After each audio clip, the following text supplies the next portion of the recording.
ಮತ್ತು ಒಟ್ಟಾರೆ ದೇಶದ ಹಿತರಕ್ಷಣೆಯನ್ನು ಗಮನದಲ್ಲಿಟ್ಟುಕೊಂಡು ಇವತ್ತು RSS ಸಹ ತನ್ನ ಪಾಲನ್ನು ನಾನು ನ್ಯಾಯಸಮ್ಮತವಾಗಿ ಏನನ್ನು ಡೆಲಿವರಿ ಮಾಡಬೇಕೋ ಈ ದೇಶಕ್ಕೆ ಅದನ್ನು ಡೆಲಿವರಿ ಮಾಡಿರ್ತಕ್ಕಂಥದ್ದನ್ನು ಅದರಲ್ಲಿ ನಿಸ್ಸಂಶಯವಾಗಿ ಅವರು ಸಹ ನಮ್ಮ ಜೊತೆಲಿ ನಿಂತಿರ್ತಕ್ಕಂಥದ್ದು.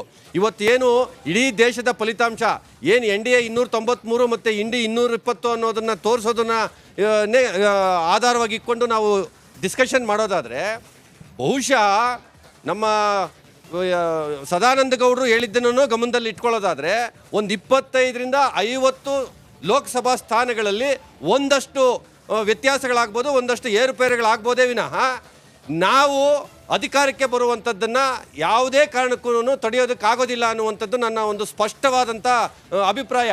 ಇನ್ನು ನಮ್ಮ ಕರ್ನಾಟಕದ ಫಲಿತಾಂಶ ಏನು ಬರ್ತಾ ಇದೆಯಲ್ಲ, ಇವತ್ತು ಎಕ್ಸಿಟ್ ಪೋಲಲ್ಲಿ ಏನು ಬಂದಿದೆಯಲ್ಲ, ಆ ಎಕ್ಸಿಟ್ ಪೋಲಲ್ಲಿ ಬಂದಿರತಕ್ಕಂಥದ್ದನ್ನು ಯಥಾವತ್ತಾಗಿ ತೋರಿಸ್ತಾ ಇರ್ತಕ್ಕಂಥದ್ದು ನಾವು ಖಂಡಿತವಾಗೂ ಸಿಂಗಲ್ ಡಿಜಿಟಲ್ ಒಂದು 3ರಿಂದ 8 ಬರ್ತಿರೋ ಈ ಟ್ರೆಂಡ್ ನಂಬ್ತಿರೋ. ನಾನು ಕರ್ನಾಟಕದ ಫಲಿತಾಂಶಕ್ಕೆ ಸಂಬಂಧಪಟ್ಟಂತೆ ಈಗ ಮಾತಾಡ್ತಾ ಇದ್ದೀನಿ. ಹೌದು, ನಾನು 293 ಬಗ್ಗೆ ಮಾತಾಡ್ತಾ ಇರ್ತಕ್ಕಂಥದ್ದು. ಅದನ್ನೇ ನಾನು ಪ್ರಾರಂಭದಲ್ಲಿ ಹೇಳಿದ್ದು. ನಾನು ಆ 293 ಹೇಳ್ದಂಗೆ ಕೆಳಗಡೆ ಹೋಗುತ್ತಾ ಅಥವಾ ಮೇಲ್ಗಡೆ ಹೋಗುತ್ತಾ? ಮೇಲಕ್ಕೆ ಹೋಗುತ್ತೆ ಅನ್ನುವಂಥದ್ದು ಒಂದು.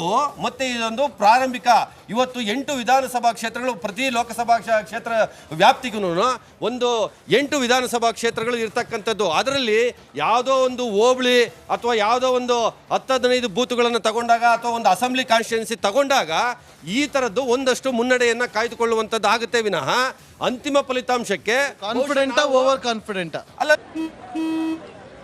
ನಡಿ ಈಗ ಶುರು ಮಾಡೋಣ. ಕೇಸರಿಯಿಂದ ಮನೋಲ್ಲಾಸ ಮನಸ್ಸು ಮತ್ತೇರಿ ಕುಣಿದಾಡಿದೆ ನೋಡು, ಮನಸ್ಸು ಮತ್ತೇರಿ ಕುಣಿದಾಡಿದೆ ನೋಡು. ಕ್ಷಣ ಕ್ಷಣವೂ ಆಚರಿಸಿ ಕೇಸರಿ ಹಬ್ಬ. ವಿಮಲ್ ಬಾಯಲ್ಲಿ ಹೇಳಿ ಕೇಸರಿ. ಅಲ್ಲ, ಓವರ್ ಕಾನ್ಫಿಡೆನ್ಸ್ ಅಲ್ಲ, ಇದು ವಾಸ್ತವ ಸ್ಥಿತಿ, ಇದು ವಸ್ತುಸ್ಥಿತಿ ನಾನು ಮಾತಾಡ್ತಾ ಇರ್ತಕ್ಕಂಥದ್ದು. ಹಾಗಾಗಿ ನಾವು ಸರ್ಕಾರವನ್ನು ರಚನೆ ಮಾಡುವಂಥದ್ದು ಮತ್ತೊಮ್ಮೆ ನರೇಂದ್ರ ಮೋದಿ ಅವರು ಈ ದೇಶದ ಪ್ರಧಾನಮಂತ್ರಿ ಆಗೋದನ್ನ ಯಾರೂ ತಡೆಯಕ್ಕಾಗಲ್ಲ. ಅವರ ಕ್ಷೇತ್ರದಲ್ಲಿ ವಾರಣಾಸಿಯಲ್ಲೇ ಹಿನ್ನಡೆ ಆಗ್ತಾ ಇದೆ. ವಾರಣಾಸಿಯಲ್ಲಿ ನಾನು ಅದನ್ನೇ ಹೇಳ್ತಾ ಇರ್ತಕ್ಕಂಥದ್ದು. ಒಂದು ಪ್ರತಿ ಪಾರ್ಲಿಮೆಂಟ್ ಸೆಗ್ಮೆಂಟಲ್ಲೂ ಕನಿಷ್ಠ ಒಂದು 8 ವಿಧಾನಸಭಾ ಕ್ಷೇತ್ರಗಳು ಇರ್ತಕ್ಕಂಥದ್ದು.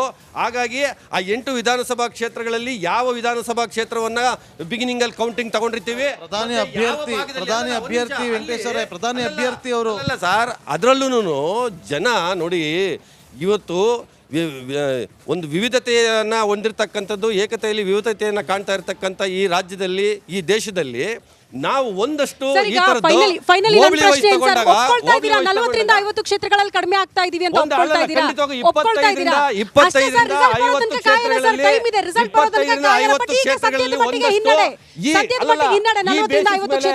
ನೀವು ತೋರಿಸ್ತಾ ಇರ್ತಕ್ಕಂಥ ಈ ಮುನ್ನಡೆ ಈ ಬೇಸಿಸ್ ಮೇಲೆ ನಾವು ಒಂದು 25ರಿಂದ 50 ಸ್ಥಾನಗಳಲ್ಲಿ ಒಂದಷ್ಟು ವ್ಯತ್ಯಾಸವನ್ನ ಕಾಣಬಹುದಷ್ಟೇ.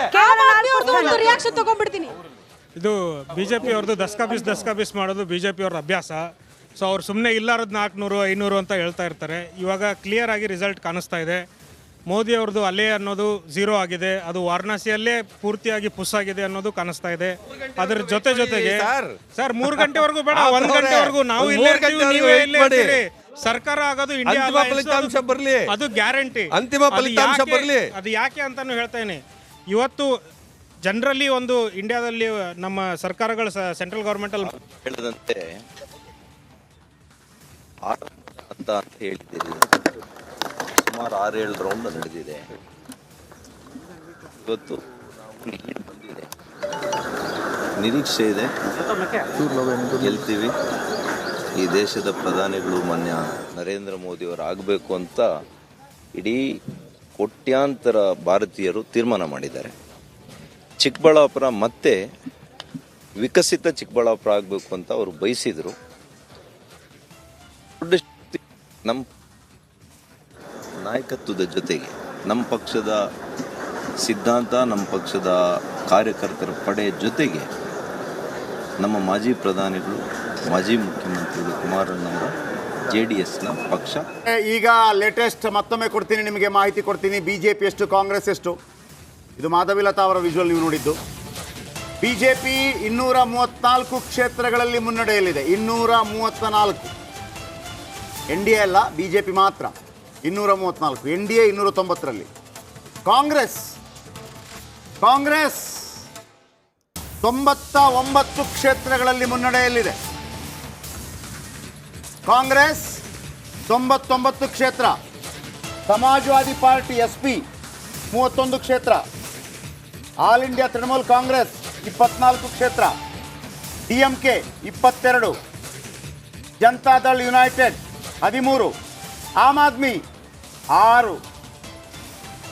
6ರಲ್ಲಿ ಲೀಡಿಂಗ್ ಇದ್ದೀರಿ. ರಾಷ್ಟ್ರೀಯ ಜನತಾದಳ್ 2. ಲಾಲು ಪ್ರಸಾದ್ ಪಾರ್ಟಿಗಿಂತ ಸ್ಟ್ರಾಂಗ್ ಇದೆ ನಿಮ್ಗೆ. 99 235 ಲೇಟೆಸ್ಟ್ ಇದು. ಎಷ್ಟೊತ್ತಿ ಆಮ್ ಆದ್ಮಿಯವ್ರನ್ನ ಕೇಳ್ತಾ ಇದ್ದೆ, ಆಗಲೇ ಹೇಳ್ತಾ ಇದ್ರು ಅವರು, ನಾವು ಇನ್ನೂ ಟೈಮ್ ಇದೆ, 1.5-2 ಗಂಟೆ ತನಕ ಟೈಮ್ ಇದೆ, ಕಾದ್ ನೋಡಿ ನಾವು ಅತಿ ಹೆಚ್ಚಿನ ಸ್ಥಾನಗಳನ್ನು ಗೆಲ್ತೀವಿ, 400 ಪಾರ್ ಅಂತ ರೀಚ್ ಆಗ್ತೀವಿ ಅನ್ನೋಂಥ ನಿರೀಕ್ಷೆಯಲ್ಲಿ BJP ಅವರು. ಅದೇ ಹೇಳಿದ್ನಲ್ಲ, 400 ಪಾರ್ ಅದು ಅವ್ರು ಹೇಳ್ತಾ ಇರೋ ದಸ್ಕಾಬೀಸ್ ಸುಳ್ಳೋದು. ಅದು ಇವಾಗ ಅವ್ರ ಹತ್ರ 200 ಬರಲ್ಲ. ಇನ್ನೂ ಟೈಮ್. ಇವತ್ತು ನೀವು ಟ್ರೆಂಡ್ ನೋಡ್ತಾ ಇದ್ರಿ, ಬೆಳಗ್ಗೆಯಿಂದ 390 380 ಅಂಥೇಳಿ ಶುರು ಮಾಡಿಕೊಂಡು ಎಲ್ಲ ಮೀಡಿಯಲ್ ಚಾನಲ್ಗಳೂ ಇವತ್ತು ಆ ಟ್ರೆಂಡಿಂಗ್ ಗ್ರಾಫ್ನ ಕೆಳಗಡೆ ತೋರಿಸ್ತಾ ಇದ್ದಾವೆ. ಅದ್ರ ಜೊತೆಗೆ ಬೆಳೀತಾ ಇರೋ ಗ್ರಾಫ್ ಯಾರ್ದು? ಇಂಡಿಯಾ ಅಲಯನ್ಸ್ದು. ಸೊ ಇದಕ್ಕೆ ಸಿಂಪಲ್ಲಾಗಿ ಒಂದು ಉದಾಹರಣೆಗಳು ಕೊಡಬೇಕಂದ್ರೆ, UPಯಲ್ಲಿ 80 ಸೀಟಲ್ಲಿ ಇವತ್ತು 42 ಸೀಟು ಇಂಡಿಯಾ ಬ್ಲಾಕಿಗೆ ಹೋಗ್ತಾ ಇದೆ. UP ಯಾರು ಕೈ ಹಿಡಿತಾರೋ ಅದು ಸರ್ಕಾರ, ಸೆಂಟ್ರಲ್ಲಿ ಸರ್ಕಾರ ಆಗುತ್ತೆ ಅನ್ನೋದು ಒಂದು ಅಭಿಪ್ರಾಯ ಇದೆ. ಸೊ ಅದು ನಿಮಗೆ ಕಾಣಿಸ್ತಾ ಇದೆ. ಕರ್ನಾಟಕದಲ್ಲೇ BJPಯ ಕಂಪ್ಲೀಟ್ ಏನು ಒಂದು ಮೆಜಾರಿಟಿ ಇತ್ತು, 28 ಸೀಟಲ್ಲೂ ಆಲ್ಮೋಸ್ಟ್ 27 ಸೀಟಲ್ಲಿ ಅವ್ರು ಇದ್ದವರು ಇವತ್ತು ಅಲ್ಲೂ 8 ಸೀಟ್ ಅವ್ರು ಕಳ್ಕೊಳ್ತಾ ಇದ್ದಾರೆ. ರಾಜಸ್ಥಾನದಲ್ಲಿ ಕಳ್ಕೊಳ್ತಾ ಇದ್ದಾರೆ, ಡೆಲ್ಲಿಯಲ್ಲಿ ಕಳ್ಕೊಳ್ತಾ ಇದ್ದಾರೆ, ಹರಿಯಾಣದಲ್ಲಿ ಕಳ್ಕೊಳ್ತಾ ಇದ್ದಾರೆ. ಸೊ BJP ಅವ್ರು ಕಳ್ಕೊಳ್ತಾ ಇರೋದಷ್ಟೇ, ಎಲ್ಲೂ ಗೇನ್ ಇಲ್ಲ ಅವ್ರಿಗೆ.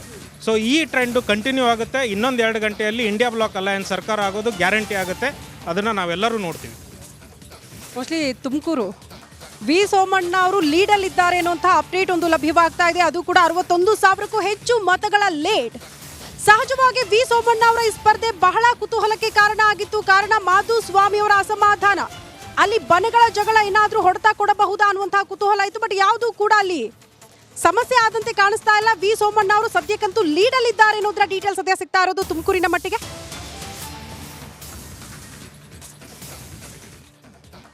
ಇನ್ನೊಂದು 11 ಗಂಟೆ ಹೊತ್ತಿಗೆ NDA 292 ಕ್ಷೇತ್ರಗಳಲ್ಲಿ ಮಾತ್ರ ಮುನ್ನಡೆ. 400 ಪಾರ್ ಅಲ್ಲ, 300 ಪಾರ್ ಕೂಡ ಆದಂತೆ ಕಾಣ್ತಾ ಇಲ್ಲ. BJP ಅದರಲ್ಲಿ 232. ಇನ್ನು ಇಂಡಿ ಮೈತ್ರಿಕೂಟ 224, 100 ದಾಟಲ್ಲ ಅಂತ ಇದ್ದವರಿಗೆ double, Congress double almost. Congress 99 ಇದರಲ್ಲಿ, ಕಾಂಗ್ರೆಸ್ 99. ಇದರ ಜೊತೆಗೆ ಕರ್ನಾಟಕದಲ್ಲಿ 18 ಕ್ಷೇತ್ರಗಳಲ್ಲಿ BJP ಮುನ್ನಡೆಯಲ್ಲಿದೆ. ಆ ಟ್ಯಾಲಿನ ಇನ್ನೊಂದ್ಸತಿ ಕರೆಕ್ಟಾಗಿ ಗಮನಿಸಿ, ಸರಿ ಇದೆಯಾ ಅಂತ ಹೇಳಿ. 18 ಹಾಗೆ 8 ಕಾಂಗ್ರೆಸ್, 2 JDS ಅನ್ನೋದು ಸದ್ಯಕ್ಕೆ ಬರ್ತಾ ಇರುವ ಅಪ್ಡೇಟ್. 20 NDA, 20 ಅಲ್ಲಿಗೆ 18 + 2 20. ಕ್ವಿಕ್ ರಿಯಾಕ್ಷನ್ ಈ ಸಮಯದ ಈ ಟ್ರೆಂಡ್ನ ಕುರಿತಾಗಿ ಹುಗಾರ್ ಸರ್ ನಿಮ್ಮಿಂದ ಪ್ರಾರಂಭವಾಗಿ 292 11 ಗಂಟೆ ಸಮಯ. ಇಷ್ಟೊತ್ತಿಗೆ ಒಂದು ಕ್ಲಿಯರ್ ಪಿಕ್ಚರ್ ಸಿಗೋಕೆ ಪ್ರಾರಂಭ ಆಗುತ್ತೆ. ಸಾಮಾನ್ಯವಾಗಿ ಚುನಾವಣೆ ಮತ ಎಣಿಕೆ ಪ್ರಕ್ರಿಯೆ ಸಂದರ್ಭದಲ್ಲಿ 300 ಪಾರ್ ಅಂತೂ ಆಗುತ್ತಾ ಅಂತ ಹೇಳಿ ಈಗಿರೋ ಸದ್ಯಕ್ಕಿರೋ ಪ್ರಶ್ನೆ. ಇವಾಗಿನ ಟ್ರೆಂಡ್ ಪ್ರಕಾರ 292 NDA, ನಾಟ್ BJP. NDA ಅಂತಂದರೆ ಇದು ಅಫ್ಕೋರ್ಸ್ ಫೈನಲ್ ರಿಸಲ್ಟ್ಸ್ ಬರಬೇಕು.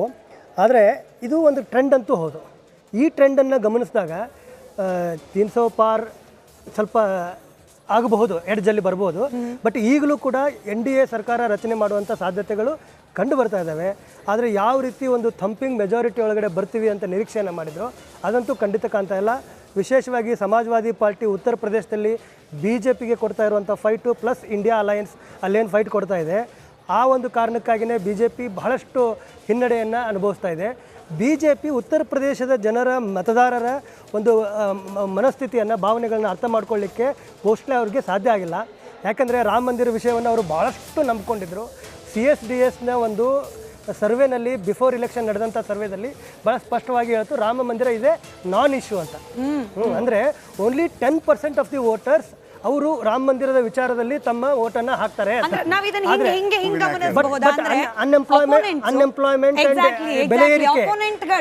ಬಿಜೆಪಿಯ ಈ ರಾಮ ಮಂದಿರ ಇಶ್ಯೂನ ಒಂದ್ ಲೈನ್ ಅಜೆಂಡಾ ಮಾಡಬೇಕು ಅನ್ನೋ ಪ್ರಯತ್ನವನ್ನ ಯಶಸ್ವಿಯಾಗಿ ಬ್ರೇಕ್ ಡೌನ್ ಮಾಡಿದ್ದಾರೆ ಇಂಡಿ ಮೈತ್ರಿ. ಅಲ್ಲ, ಅದು ಬಿಜೆಪಿಗೂ ಕೂಡ ಗೊತ್ತಿತ್ತು, ಪ್ರಧಾನಿಯವರಿಗೂ ಕೂಡ ಗೊತ್ತಿತ್ತು. ಅದೇ ಕಾರಣಕ್ಕೆ ಅವರು ಆರಂಭದ ಮೊದಲನೇ ಮತ್ತು ಎರಡನೇ ಹಂತದ ಒಂದು ಮತದಾನದ ಸಂದರ್ಭದಲ್ಲಿ ರಾಮ ಮಂದಿರ ಬಗ್ಗೆ ಸ್ವಲ್ಪ ಪ್ರಸ್ತಾಪ ಮಾಡಿದರು.